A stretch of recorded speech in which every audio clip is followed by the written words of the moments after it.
Thank you for joining the U.S. Army Corps of Engineers Northwestern Division for today's Missouri River Basin Water Management Conference call. We plan to host monthly calls through early June. The next call will be held Tuesday, May 8 at 1 p.m. Central Time.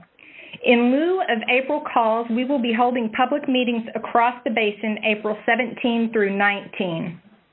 If basin conditions warrant an ad hoc call due to an unexpected change, we will notify the region of the additional call. These calls are provided as a courtesy to congressional representatives, tribal, state, and local government officials, and the media. I am Eileen Williamson, and I will be moderating today's call. The slides from today's call are available on our website at www.nwd-mr.usace.army.mil/RCC, and they are also linked in today's press release. These calls are recorded and placed on the Defense Video and Imagery Distribution System at www.dvidshub.net. Search for USACE-NWD. Your participation in today's call acknowledges your consent to be recorded. All lines have been placed on mute during this call. To unmute your line, to ask a question, press *6. Please be aware that the forced mute function does not work on all phones, so if I ask, please use your phone's own mute function rather than place it on hold. We will have a question and answer session at the end of the call. Calls for questions will not be part of the recording if no questions are asked. For the convenience of our media representatives, the final slide in this presentation includes each speaker's name, title, and contact information. The agenda and presenters for today's call are as follows.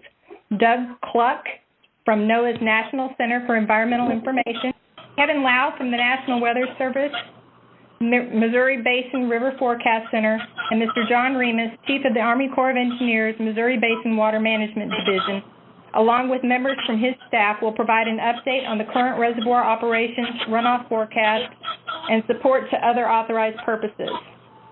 We'll move to slide 2, and Doug Cluck will provide his update. Hi, can you hear me? Sure can. All right. Thanks for the introduction, and thanks for the Corps for bringing this together. I'm going to give a sort of a climate overview of the situation and an outlook, more or less, for the next 3 months or so, focused on the Missouri Basin, of course.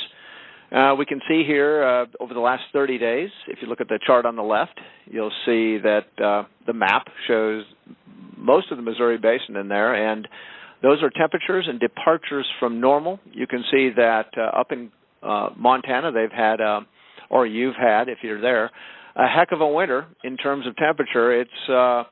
It's been anywhere from 15 to 20 degrees or more below normal for you in the last 30 days. In other words, brutal. As you kind of move south and east into the basin, you'll see that we're kind of transition to a green and lighter green. Those are 5 to 10 degrees below normal over the last 30 days. And where you see yellow, those are temperatures that are slightly above normal over the last 30 days. So looking at the precipitation over that same time period, last 30 days, you see pretty much Montana having an abundance of precipitation, well above normal there, and sort of normal all the way through South Dakota and east, a little bit below normal still in Kansas. We're kind of repeating same things we said the last month, actually. Southwest Kansas into central and eastern Nebraska all show sort of a deficit, and actually into southern Wyoming there a little bit, with a few areas in Colorado reaching near normal. Next slide. Okay, last 3 months. Pretty much the same pattern. I won't go into great detail about that, but the cold has been sort of stuck since late December over most of this region. Much below normal, I would say, over the Montana upper reaches of the Missouri Basin, and then pretty much above normal in Colorado and out into the plains there but generally below normal, slightly below normal, if you will, as you travel more south and east into the basin. Then in terms of precipitation and the percent of normal, wherever you see green to purple and everything in between is above normal. So quite a good snowpack, if you will, over Montana and portions of Wyoming over this region. Now, the only thing I'll say about the plains region, not the mountains, but the plains region of Montana is it doesn't take much precipitation to be above normal, but this is a fairly substantial snowpack nonetheless over that part of the basin, I should say. Next slide. Okay, focusing on sort of the eastern basins, if you will, mostly the Rockies here. You'll see up in Montana percentages of normal, what we call SWE, snow water equivalent. If you melted all the snow down, this is what you'd have left in terms of inches. But the percentage of that you can see is fairly high. In the dark purples are over 150% of normal. The light blues are somewhere between 130 to 150%. So snowpack in the Montana very good, very sort of well above normal. As you travel down into Wyoming, you see that snowpacks start lessening quite a bit, and as soon as you get into Colorado, they are below normal for the most part.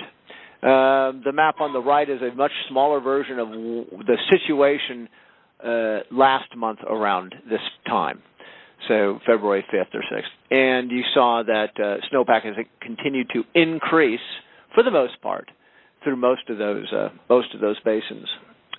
Pretty much good for not having to worry about the main stem and tributaries, at least those that reach into the mountains in the northern plains. Next slide. Northern Rockies, I should have said. Okay, and so here's the snowpack across the plains. This, again, is something we call snow water equivalent. So if you melt it all down in a column, this is how many inches, if you look on the right, how many inches of water you'd get out of that snow. Last month we sort of reported the area in the Dakotas was pretty light in terms of snow water equivalent and much below normal. Here we're seeing a little bit of an increase in that, still nothing to write home about, a few areas of 2 to 4 inches, but nothing worrisome or overly substantial. As you move west, though, into Montana, you'll see a deeper colors of blue, if you can see that.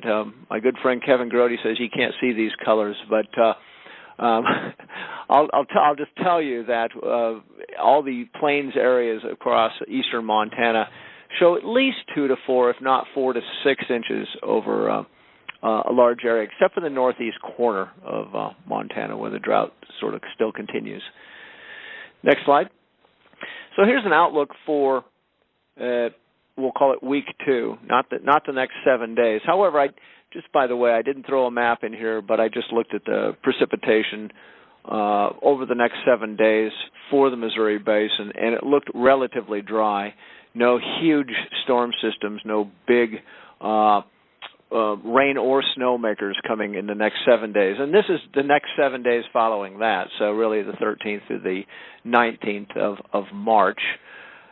You'll see that on the left, temperatures, for the most part, at least for the central part of the basin, will be or have a tendency to be warmer than normal. If you head to the north and east or north and west, there's a slight chance of below normal temperatures in Montana. And I guess that's all I'd say about that. And in the on the right, you see the chances of elevated or decreased precipitation. You'll see that there really is not a lot of prediction other than normal in terms of precipitation, except for far western Montana being slightly above normal chances of above normal precipitation, and also the southwest portion of the basin, where in Kansas and Colorado, where there's a better chance for less than normal precipitation. Next slide. Here's the outlook for the rest of March.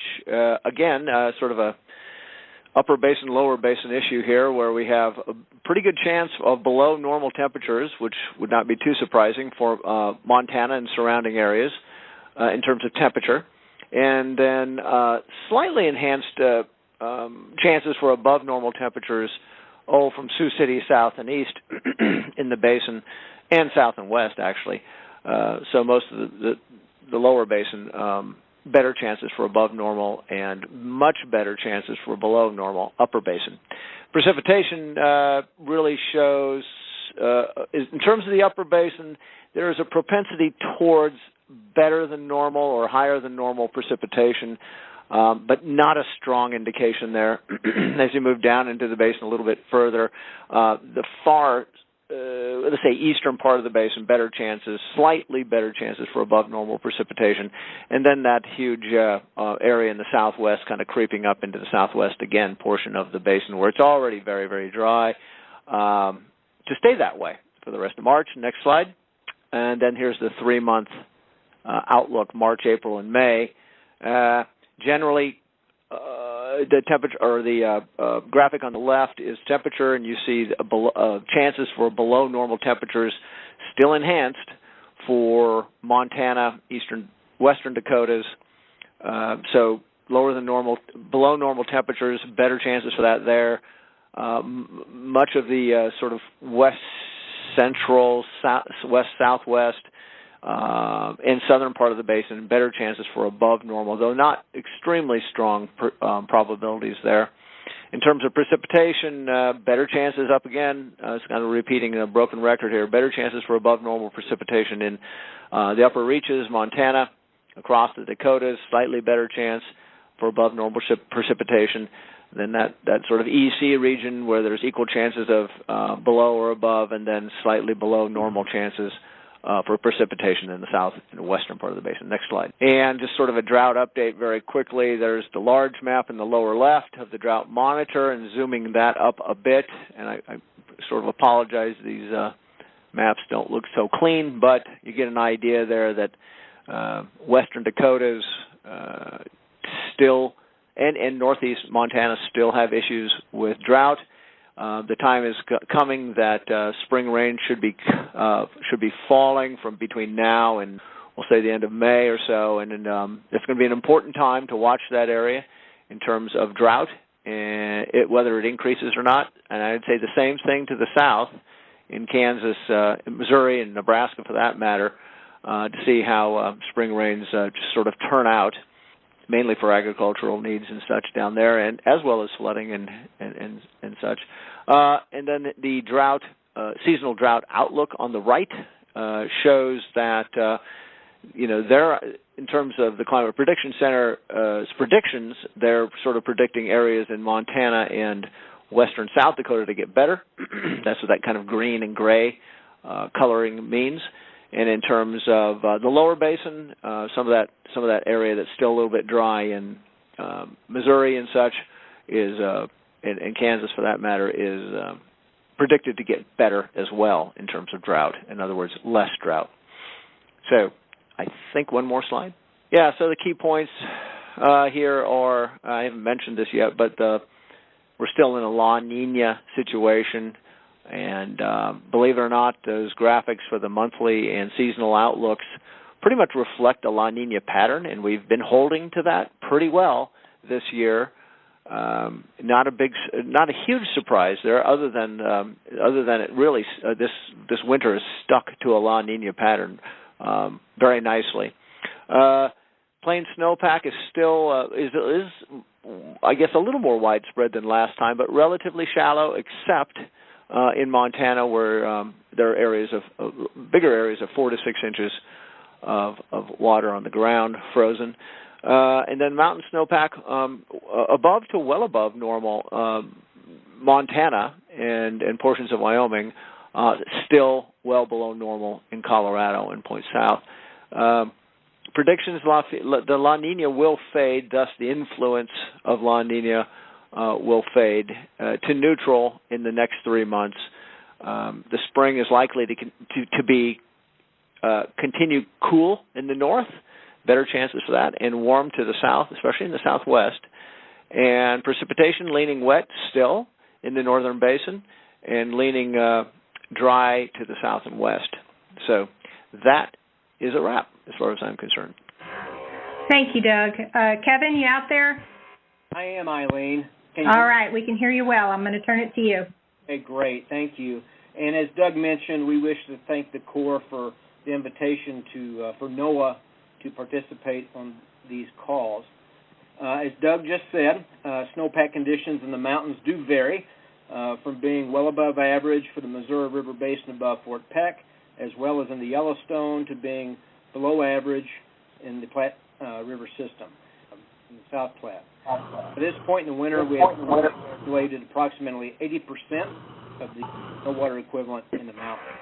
So our office will issue our water supply forecast for March in the next couple of days, but I did take a look at some preliminary numbers, and we do still indicate an above-average runoff year for the Missouri Basin above Fort Peck and in the Yellowstone. The North Platte is expected to produce a below-average runoff volume, and the South Platte is expected to be well below the normal volume.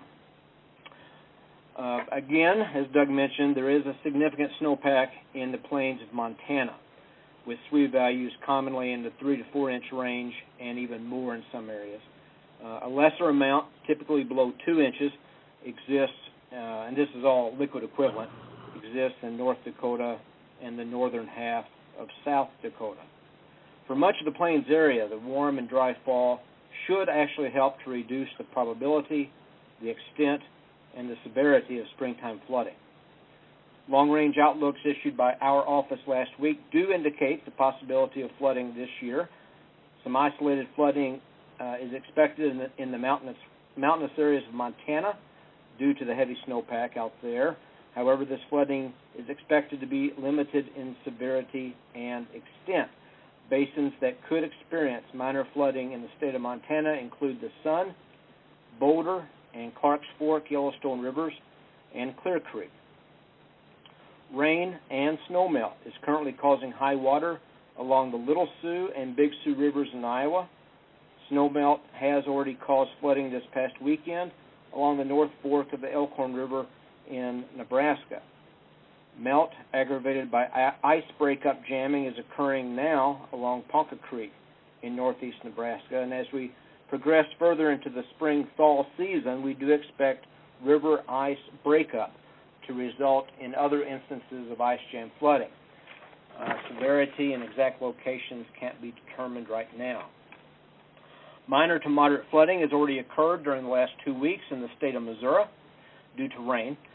Springtime flooding in the southeastern third of the basin is driven by thunderstorm activity, and this is typical, even in dry conditions.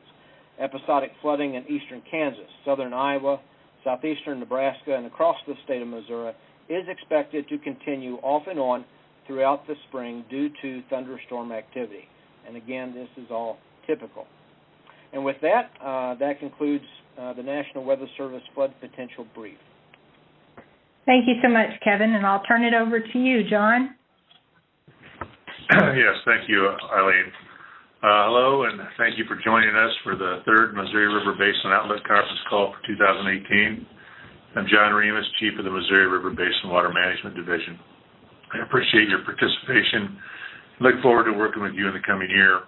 Flood control remains our primary consideration as we move into 2018. All of the flood water stored in the annual flood control zones was evacuated on January 15, 2018.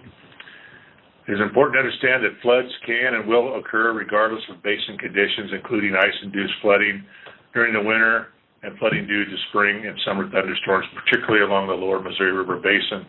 I think Kevin just talked a little bit about that. In late December, we posted our final 2018 annual operating plan on our website. In it, we describe our planned operation of the reservoir system under a wide range of runoff conditions. It's important to note that the AOP is not intended to be a forecast for the coming year. Rather, it examines a range of potential runoff scenarios spanning 80% of the historic record and provides stakeholders an array of potential reservoir levels and releases that may be expected under various runoff scenarios. It also indicates how the reservoir system will be regulated to serve all 8 congressionally authorized purposes, to fulfill our responsibilities to the tribe, and how we intend to comply with environmental laws, including the Endangered Species Act. In contrast, real-time regulation of the reservoir system is done using the best available hydrologic and climatic information and is adjusted to respond to changing conditions on the ground. Each month, and more frequently if needed, we produce updated runoff and reservoir regulation forecasts. Last week, we posted the March runoff and reservoir regulation forecast on our webpage, and earlier today, we put out a press release covering much of the same information that we are covering on the call today. Now I will ask 2 of the senior engineers in our office to describe these forecasts in more detail. We will begin with Nicole Shorney, who will discuss the updated 2018 runoff forecast. She'll be followed by Mike Swinson, who will discuss the planned regulation of the reservoir system based on the current forecast. Nicole? Thanks, John. As shown on slide 16, the 2018 calendar year runoff forecast for the upper Missouri Basin above Sioux City, Iowa, updated on March 1st, is 29.0 million acre-feet, which is 115% of average. The runoff forecast considers recent runoff trends, drought and soil moisture conditions, plains and mountain snowpack, and the NOAA Climate Prediction Center's monthly and seasonal temperature and precipitation outlooks. February runoff was 103% of average above Sioux City. Moving on to slide 17, runoff in the Missouri River Basin comes from 3 components: plain snowpack, mountain snowpack, and rainfall. Typically, plain snowmelt runoff occurs in March and April. On slide 18, the National Weather Service's National Operational Hydrologic Remote Sensing Center, or NORISC, modeled snow assessment currently indicates the heaviest plain snow water equivalent, or SWE, amounts range from 2 to 8 inches in central and eastern Montana, with a basin-wide average of around 3 inches in both the Fort Peck and Garrison reaches. The rest of the upper basin has much less plain snowpack, ranging from trace to 2 inches of SWE. Let's move on to slide 19. By March 1st, mountain snowpack is a good indicator of May, June, and July runoff. However, as the snowpack reaches its peak accumulation, better runoff forecasts can be made. On March 5th, the mountain snowpack was 130% of average in the reach above Fort Peck Dam and 136% of average in the reach between Fort Peck Dam and Garrison Dam. The snowpack in both reaches is very comparable to where it was at this time of year in 2011, but much less than it was in 1997, and still well below where the snowpack ultimately peaked in either year. Normally, 79% of the eventual peak snowpack has accumulated by March 1st. The mountain snowpack usually peaks in mid-April. Focusing on the March to April runoff season, we're expecting runoff to be above average for the Fort Peck and Garrison reaches as the plain snowpack melts. The forecast for May through July runoff in the Fort Peck and Garrison reaches, the 2 reaches that are affected by mountain snowpack, is mostly influenced by the above-average mountain snowpack in both reaches, as well as the above-normal precipitation outlook for Montana and the current soil moisture content.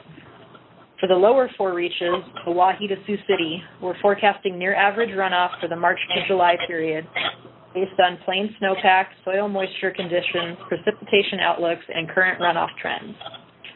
In summary, our annual runoff forecast is 29.0 million acre-feet, or 115% of average. Now Mike will discuss the March reservoir system regulation studies. Okay, thanks, Nicole. On January 15th, the reservoir system storage reached 56.1 million acre-feet at the base of the annual flood control zone.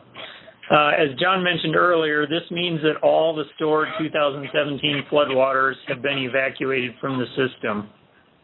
Currently, the system storage is at 56.4 million acre-feet, or 0.3 million acre-feet into the 16.3 million acre-feet of available flood storage.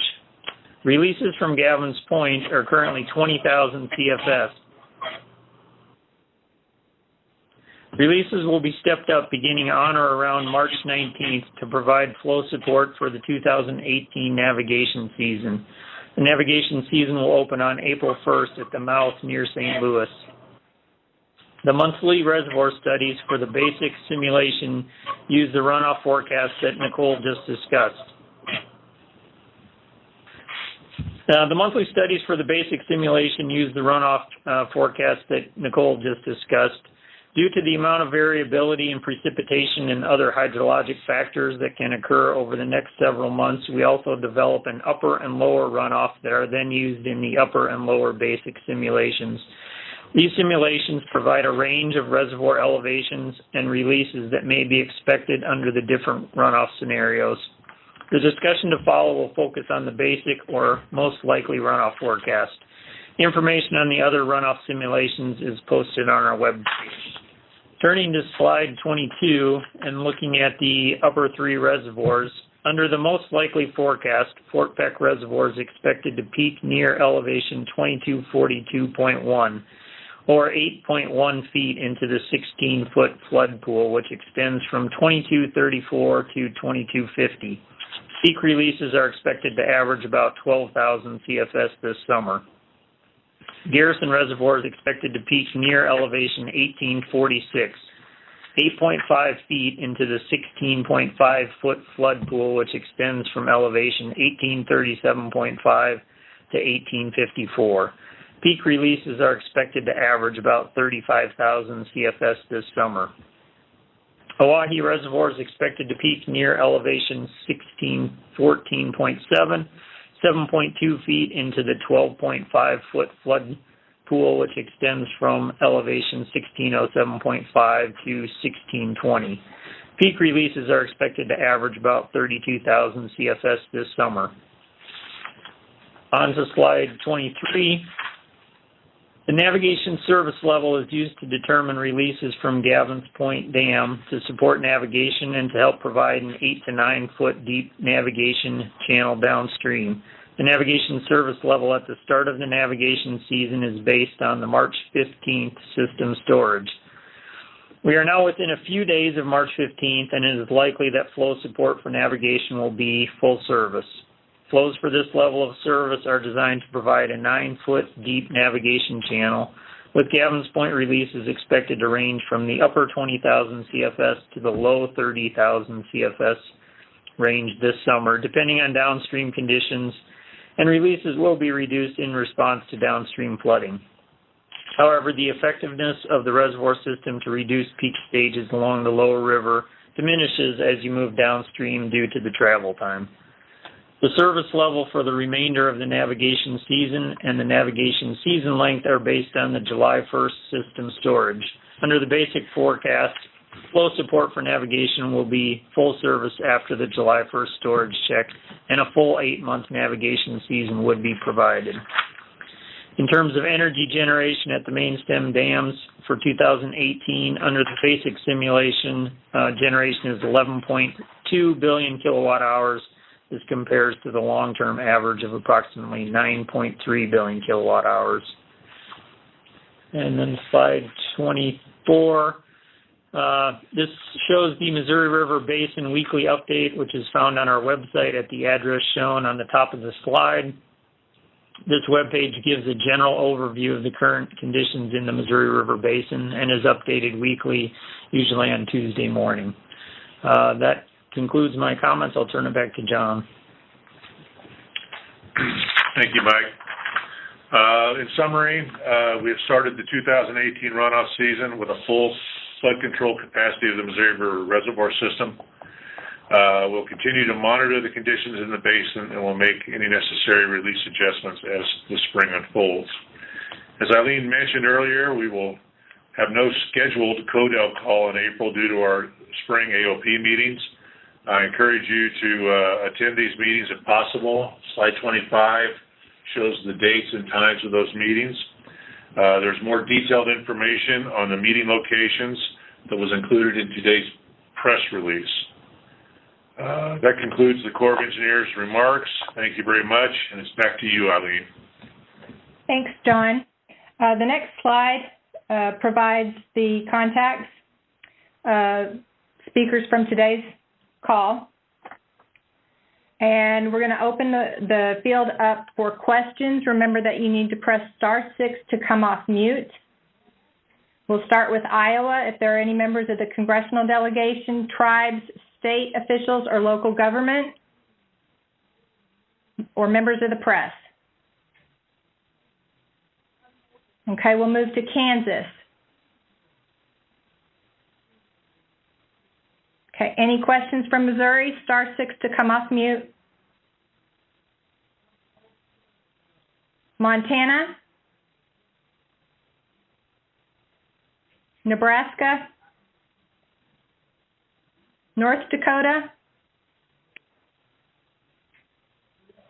South Dakota? I had a question from North Dakota. Okay, your name, please? John Johnson. I'm the plans chief for the North Dakota Department of Emergency Services, Homeland Security Division. All right, thank you. Go ahead. Just jumping back on one of the slides that Mr. Lowe briefed, he said on the fifth bullet, basically making reference to the plains states there as far as flooding. The Dakotas sometimes are and sometimes aren't considered in the plains. So I'm just kind of wondering if we were included in that assessment. And it is, the specific bullet was very dry conditions should limit extent and severity of springtime flooding in the plains. And that's what I was wondering. Slide 13. Kevin, if you're still out there, *6 to come off mute to respond. I'm very sorry. I was placed on mute again. Yeah, good question, and I do include both North and South Dakota in that assessment. The risk for flooding is being considered as being reduced in both North and South Dakota. Yeah, and that matches what in the Missouri Basin. In the Missouri Basin. Right. And that kind of matches what's been coming out of our hydrology shop over at the Bismarck office. So, thanks. Yep. Very good question. Thank you. Thank you. Any other questions from the state of North Dakota? Yeah. I don't have any. I don't know if any others are on the line, though. Okay, thanks. All right, we'll move on. South Dakota? Yeah, Eileen, this is Jerry Oster, WNAX in Yankton. Great. Thank you. Go ahead. I had a question here. Now, talking about the expected runoff of 29 million acre feet, and there's 16 million acre feet storage space available. Obviously, flows are going to have to continue. I think Mike touched on that and talked about flows from Gavin's upper 20s to low 30s. Is that going to be sufficient for all season? Do you anticipate perhaps needing higher flows? Yeah, this is Mike Swenson.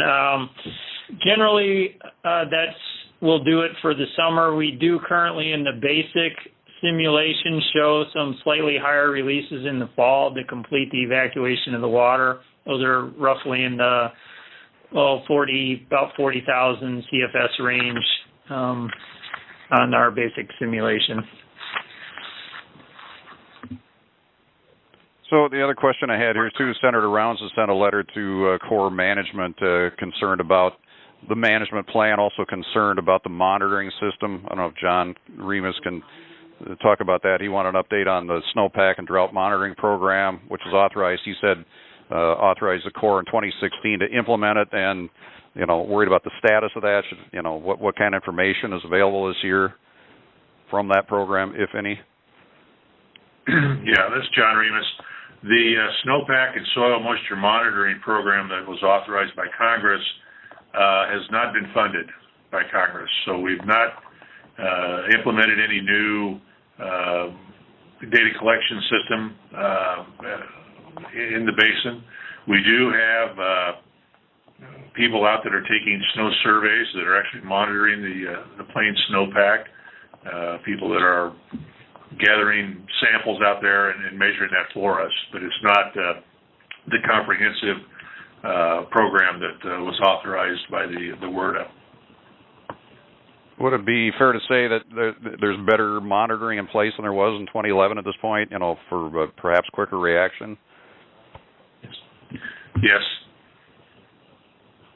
With the system you talked about there, or more? With our with the snow surveys that we are gathering, the on-the-ground snow surveyors, it's just not an automated or network-type system. Okay. And another question I had, too, is in terms of the forecast, is we're looking with the La Nina fading, and it's, we had 7-8 inches of snow here overnight, heavy wet snow. The blizzard hit most of South Dakota, so that's going to change the numbers a little bit. With the forecast of looks like cooler spring, wetter spring, how much is it going to take to change those numbers down the road to where, the numbers, the runoff is going to jump significantly? Well, as Mike said, we do an upper basic and a lower basic simulation, and even with our upper basic, which is captures all but the 10% highest runoff, we still would not be as our discharges out of the system would not be as much as they were in 1997. They'd be a lot less than 2011, and that's with the moisture we have on the ground plus a high runoff for the rest of the year. So, and we're going to monitor that, and if we need to make changes, we'll make the changes. But right now, even under the upper basic condition, we're not going to be anywhere near 2011. Okay, thanks. This is Tom Deering with Morton County, North Dakota. Okay, thank you. I think I missed it. What were the projected releases from Garrison this summer? Our projected releases from Garrison are 35,000 CFS this summer. Fairly similar to what you had last summer, yes. Okay, thank you. Okay, anyone else from South Dakota? All right. Remember *6 to come off mute. Moving on to Wyoming. Okay, and any members of the national press? Or any final questions before we adjourn? Okay, the next call is scheduled for 1 p.m. Central Time on Tuesday, May 8th. We appreciate your participation today and hope to see you for our public meetings next month. Thank you.